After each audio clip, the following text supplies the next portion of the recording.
Please be advised this video is audio only in the interests of facilitating a quick turnaround. While I was in the process of editing part 5 of my What the Bleep video, I received a variety of comments from a large collection of users, all denouncing my rejection of the claims made within the movie. I have responded to these comments in text form in the videos themselves, links provided below. However, I'd like to address the following issues brought about by one particularly persistent conspiracy nut who just didn't know how to let it go. The first thing is conspiracy nonsense. Conspiracy theorists are usually either misinformed, dishonest, or delusional, or some combination of the three. They usually follow maybe one or two conspiracies at a time. This particular user follows, well, all of them. His opening comment, which was a response to a statement I made in the video asking why the energy industry had not tapped into this incredible energy sea, that was 0 point energy, was to claim that the energy companies would have everything to lose. 1% versus 99%, law of attraction, blah blah blah blah blah. You can already see where this kind of bullshit is going, can't you? I responded by pointing out the following. The energy industry is already in a position where it needs to find alternative sources of fuel. Fossil fuels are finite, they are not going to last much longer. The profit margins for exploiting 0 point energy are far greater than that for exploiting a less plentiful energy source, and so the energy companies would make more money from it. Solar energy could already be considered a means of destroying this stranglehold on energy suppliers, and yet nothing is stopping solar energy technology from being developed. If anything, solar panels are finding much more utilization today than ever. In my neighborhood alone, solar panels are popping up all over the place, with just under 50% of the homes in the area having solar paneling fitted as part of a government scheme to reduce energy costs in the long term. So much for the energy company conspiracy theory, a jump. I also pointed out that energy companies, and indeed private enterprise as a whole, does not have total dominance over what new discoveries are pursued. NASA is a prime example of this, and something that is also a response to minarchist and anarchist claims of restriction of innovation in private industry by the government. You see, NASA was set up by the US government with the sole purpose of exploring space. It was the US government that ordered NASA to do everything within its power to send missions to the moon. The Apollo program would never have happened without government say-so, and private enterprise would have deemed the whole exercise a waste of time and lacking in any profit whatsoever.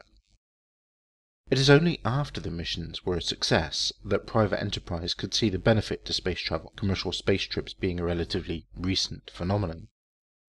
The point, of course, is that no energy company or technology company prevented NASA or the USA from achieving the goal that brought them all together to achieve it.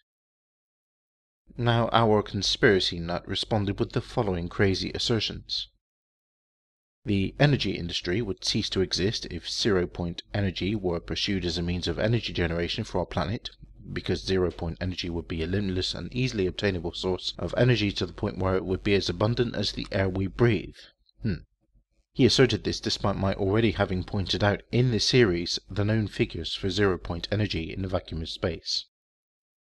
Also, the only reason the energy industry exists is because of scarcity. Yes, he really did say this, ignoring early history, of course. He then attacks the scientific method by stating things like, mainstream science says Building 7 on the 11th of September was brought down by office fires, ignoring the fact that these office fires were not the variety caused by waste paper baskets catching fire, but were in fact severe enough in heat and stress to melt the structural supports of the building internally. No doubt he believes that the building was brought down by a controlled demolition, but this is of course dishonest, and I told him so. Also, according to this conspiracy nut, mainstream science says vaccines are good for you, yet they contain mercury and thimerosal, to which I responded by pointing out his dishonesty again. Mercury is no longer used in the development of vaccines and hasn't been for some time, and thimerosal is not used in the ingredients for the vaccine, but is in fact used in manufacturing processes. I also pointed out that you would need to be vaccinated on a far more frequent basis than anyone on this planet will ever receive vaccines in order to be at risk of thimerosal poisoning. But it's nice to know he's an anti-vax nut as well. Further, mainstream science apparently says that fluoride is good for you, to which I responded by pointing out that he has been dishonest yet again. Fluoride has benefits for your teeth, but the mainstream scientific community makes no other assertion beyond that. He also claimed mainstream science says that humans are the cause of global warming, and a new study just released says it stopped 15 years ago. A study for which he did not provide a link, and which is nonsense anyway because it would be all over the news if that were the case. He also claimed that hemp, or THC, was made illegal because of the pharmaceutical and paper industries. Cancer treatments were suppressed, and in the process he name-dropped a guy who was shown to be less than thorough in his testing and who was charged with fraud for his activities in selling a miracle cure for cancer that has yet to be demonstrated to be effective and was not approved by the FDA. And that electric cars were killed off by the energy industry, completely ignoring the existence of a large variety of hybrid vehicles and all-electric vehicles such as the Tesla Roadster, an all-electric sports car. Now, he has since found himself in timeout for his dishonesty because I refuse to entertain conspiracy nuts on my channel. I am also very harsh with that kind of dishonesty, and I will not hold back my sharp tongue or watch my language. That's not the end of the story, however. As is standard policy with my channel, I delete all posts from sock accounts that have circumvented their timeout, and this has converted it into a permanent ban. However, it does raise the question of censorship, and apparently bigotry. Let's get this one out of the way first. Here's a definition for bigotry.